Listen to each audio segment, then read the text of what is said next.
Sa araw na to, meron po tayong ngayong panibagong video at meron po tayong ngayong panibagong gagawin na ang unit na to ay Vivo Y91. Ang issue nito mga katiknoy, ang sabi na may-ari matagal na daw po itong naka-stock at hindi po nila nagagamit at nung gagamitin na po nila ayaw na po mag-charge.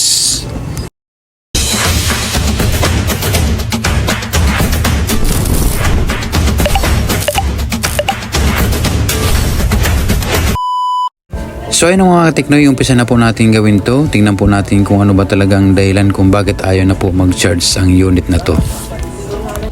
Sinubukan ko na i-charge mga katiknoy sa schematic pero hindi po talaga ma-detect. Ibig po sabihin yan, ayaw po talaga mag-charge. Tingnan natin ang loob kung baka sira ng battery.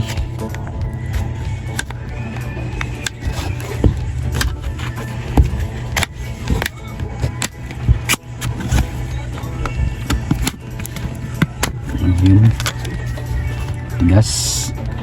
So okay naman mga tiknoy ang battery nyo, hindi pa naman lobo siya, matibay pa pong battery nito. Pero tingnan po natin ng maayos.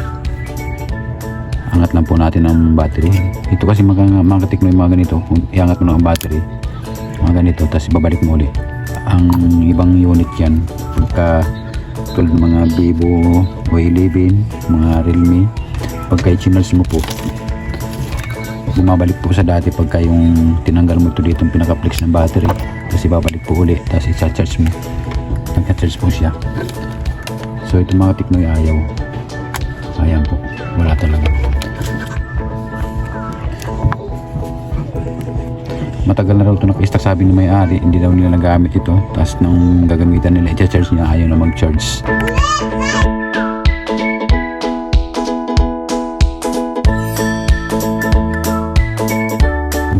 Sticker pa po siya, ibig sabihin hindi pa po ito nabubuksan.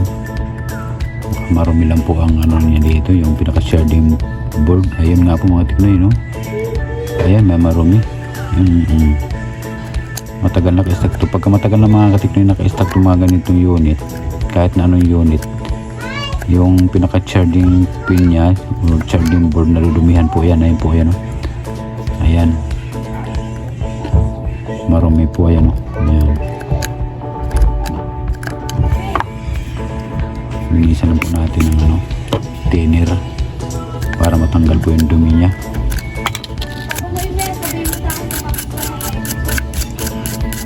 May mga cellphone kayong mga ganito mga katiknoy na ayaw niya mag-charge, so wala namang basag o kaya na-drain lang ang battery, iangat lang po dito tapos linisan po dito.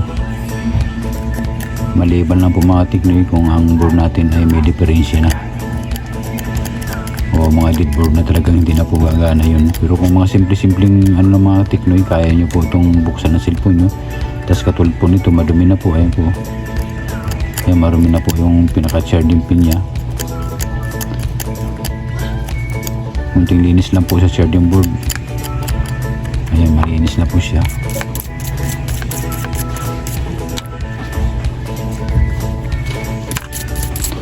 Saka i-charge po ulit natin. Tingnan po natin kung gagana na. Ayun mga katiknoy, nag-charge na. Ayun, no? Ayan, ayun na po. Ayun. So ayun mga katiknoy, simple-simple lang po, walang kahirap-hirap po gawin ng mga ganito. Ayan po, nag-gano na siya, nag-logo na, ibig sabihin nag-charge na po siya.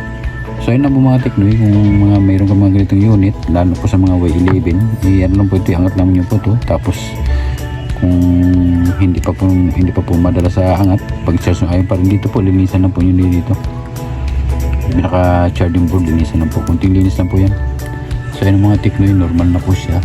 Ayun na po, makita po sa schematic, ayun po, nag-charge na po siya. Ibig sabihin niya gumagana na po yung mga tiknoy, kaya lang lobat na lobat. Ayun po siya, lobat na lobat. 1,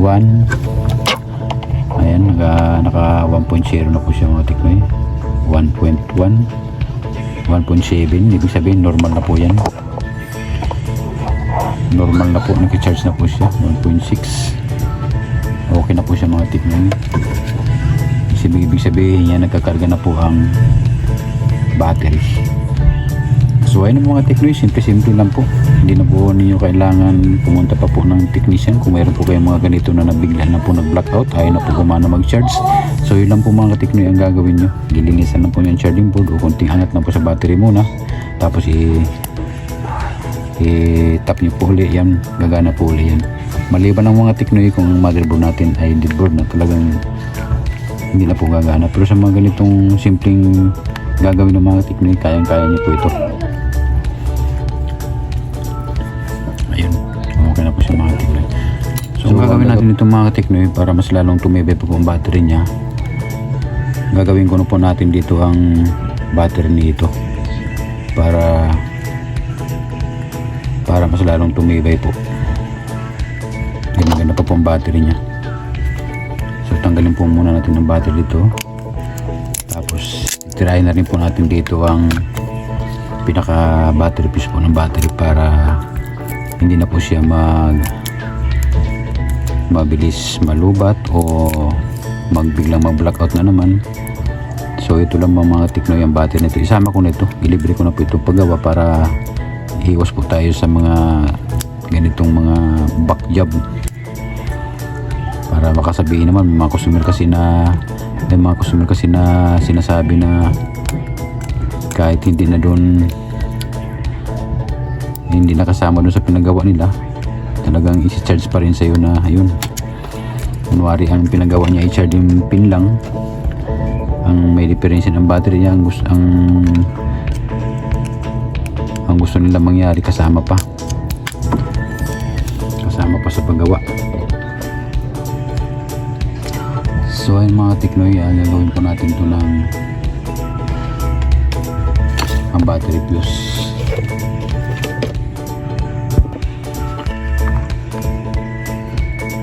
Isama lang natin ito mga teknoy sa paggawa ang battery fuse nito para libre na po ito, libre na po sa paggawa ito. Kasi ito naman kasi kadalasan ng mga nangyayari sa mga cellphone mga teknoy, lalo na pagka yung mga nagpapatay sindi sa battery fuse lang po ng battery yan. Ayan po, ayun, natanggal na po. So ito pag didikitin na natin itong mga teknoy, babypass na po natin itong negative sa positive. Lagyan po natin ito ng lead pag dikitin na po natin ito para mas lalong tumibay po ang battery.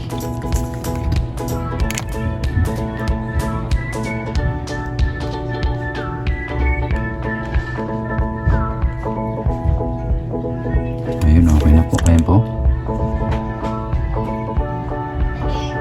So yun mga teknoy, okay na, dumikit na po siya. Ang negative sa positive, pinagdugtong na po natin yan, pinagdikit na. So okay na po yan. Isa rin po yan mga teknoy sa nagpapatibay po sa mga battery natin, sa mga battery ng cellphone natin. Yan po yan.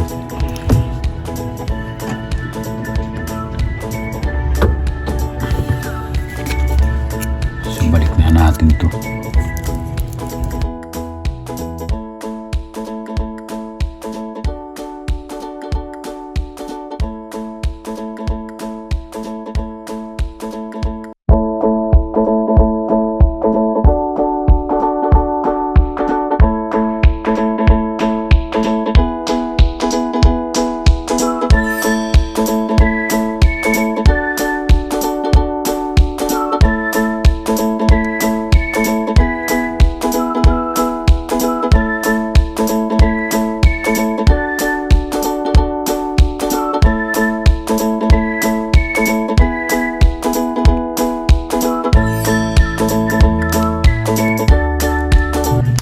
Pagdiin natin yung mga teknik, kailangan talagang dito lang po tayo sa gilid nito magdiin kasi napakasilang po ng napakasilang po ng mga LCD.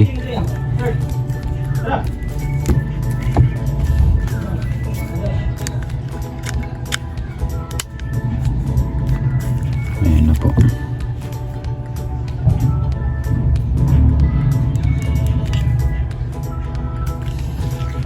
Charge na muna natin. So yan, 1.1, ibig sabihin mga tekno yan, normal na po siya, nag-charge na. 1.0, nagkakarga na po yan. Antayin na po natin mga tekno yun, magkaroon na naman yan para mabuksan po natin siya. So yung mga Teknoy, titignan po natin to kung may may karga na po ang battery niya.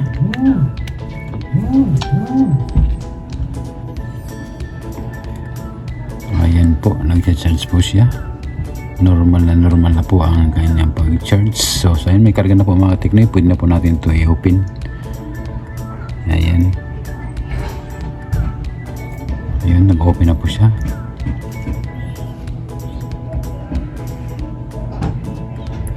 Okay pa po ang LCD niya mga Teknoy. Wala pa pong kagurugas-gas. Makinis na po at wala pa pong kabasag-basag. Ito lang po talaga mga Teknoy ang solusyon sa mga cellphone na na-stock na hindi na masyado na ginagamit. Pagka nakatabi lang po, yan po ang dito po sa charging board, yan po nadudumihan po yan na nalalagyan po ng mga alikabok yan. So yung gagawin po natin dyan, brasan lang po natin, tas sungkitin lang po natin itong mga alikabok sa ilalim na naka-stack po sa ilalim, kaya ayaw niya po yung mag-charge. Simple na pong gawin mga Teknoy, kaya po itong gawin ng mga ganitong cellphone na ayaw na po mag-charge. Maliban lang po mga Teknoy kung ayaw na talaga mag-charge, kung ang charging pin natin sa charging board ay bungi-bungi na po talaga, backless na po talagang kahit ano pong gawin doon na linis, talagang hindi na po talaga gagana yun. Kailangan na po talaga palitan yun ng charging pin or charging board. So antayin natin mga Teknoy na mag-open na magtuloy na po siya. Matagal po talaga mga Teknoy pag ganitong sa umpisa pa lang na bubuksan po natin ang cellphone natin, matagal po siya mag-open.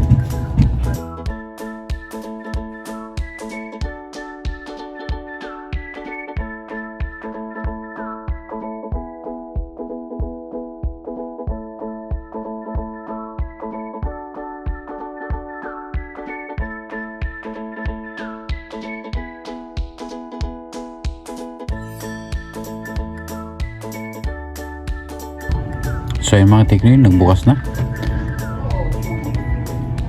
Parang ayaw tayo gumana ang touch dim light po natin. So ayun, may password mga Teknoy. Tanggalin na po natin ang charger at may karga naman po siya. Nagtatouch naman, okay naman ang touch screen niya. So may password nga po mga Teknoy, bahala na po ang may-ari nito. So yung mga Teknoy, okay na po siya. Nagtatouch naman po siya. Okay po ang touchscreen niya. So hanggang dito lang po mga Teknoy. Maraming salamat po sa inyong mga panonood. Mag-ingat po kayo palagi, and God bless po sa ating lahat. So kung nagustuhan niyo po mga Teknoy ang video na to, paki-like and subscribe po sa aking munting channel. Bye bye!